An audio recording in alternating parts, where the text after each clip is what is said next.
For Minnesota's new Hmong-American lawmakers, legislative success means a place at the table. Samantha Vang was managing the campaign of a fellow Hmong-American running for Minnesota's state legislature when she decided to run herself at the urging of her team.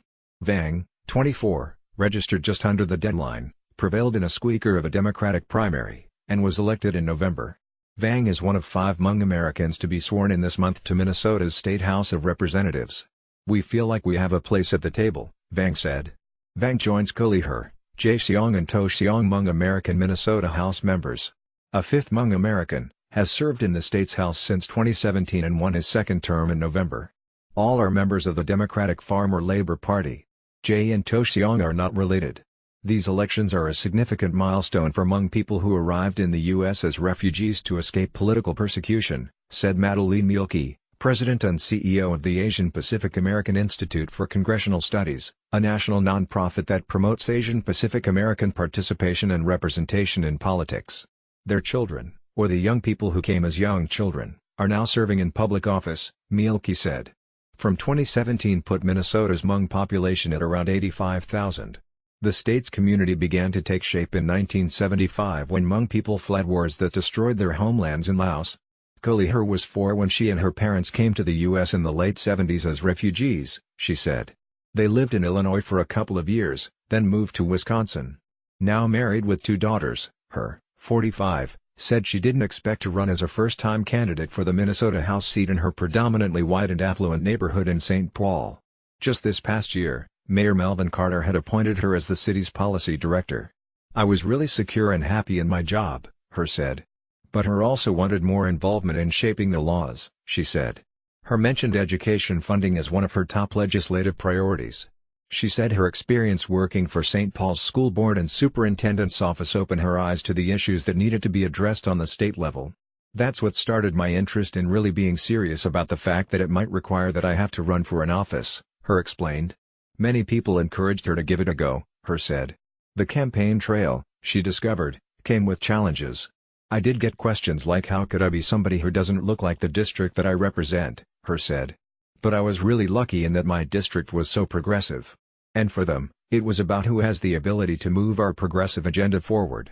To-seong, 28, had already cut his teeth on politics serving as a city councilman for the last 3 years in Maplewood, Minnesota, a short drive from St. Paul, the state's capital. Born and raised there to refugee parents, To-seong said he believes his time on the council has prepared him for the practical work that goes into making policy and getting it passed. "Many new individuals who get into the state house, it's fiery speeches, it's campaign rallies, and go there and change the world," he said. Vang, a native Minnesotan and daughter of refugees born in Laos, was serving as Jae-seong's campaign manager when her team urged her to run for an open state house seat that covers Brooklyn Center, a city just outside Minneapolis, she said. Around 12% of Brooklyn Center's roughly identified as Hmong, according to 2017 census estimates. With Jae-seong's blessings, Vang filed her paperwork the night before the June 5 registration deadline, she said. "I saw how the Hmong community didn't really understand what a county commissioner is or didn't even know the first steps to voting," Vang said, explaining why she chose to run. Having worked on local campaigns before, Vang felt prepared for her own bid for office, she said. But like her, she too faced challenges. Vang said many people questioned her qualifications. "I look pretty young, I am pretty young," Vang said. "I think a lot of people thought I was a high schooler when I was knocking at their door, selling some cookies." But Vang prevailed in the Democratic Farmer Labor Party primary, another Hmong-American woman, by just 118 votes. On Election Day, she went on to best the Republican candidate, Robert Marvin, of the vote. This election shows that for Minnesota, in general, when we invest in our communities and diversity and inclusion, everyone benefits, Vang said. Jae-seong, Vang's soon-to-be colleague in the State House, called Vang a tireless champion who has always fought for the community. Born and raised in St. Paul, Jae-seong, 36, grew up with his refugee parents who were farmers and spoke no English, he said in an email. After graduating college, Jae-seong said he went to work in the education field and has been involved in the Democratic Farmer Labor Party for more than a decade. He ran for his seat when State Representative Sheldon Johnson, a good friend, decided to retire.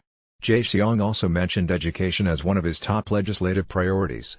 "I will dedicate myself to work hard for our children, who often don't have a voice because they can't vote, or because they are too hungry, too poor, or simply don't have equal opportunities, he wrote in an email. The Hmong candidates elected to Minnesota's House of Representatives, along with already serving State Senator Phan Hod, have indeed been a source of pride for many. Vang said she has been approached at meet and greets in middle schools by kids who have been inspired by her. "A lot of the students see themselves in me," she said.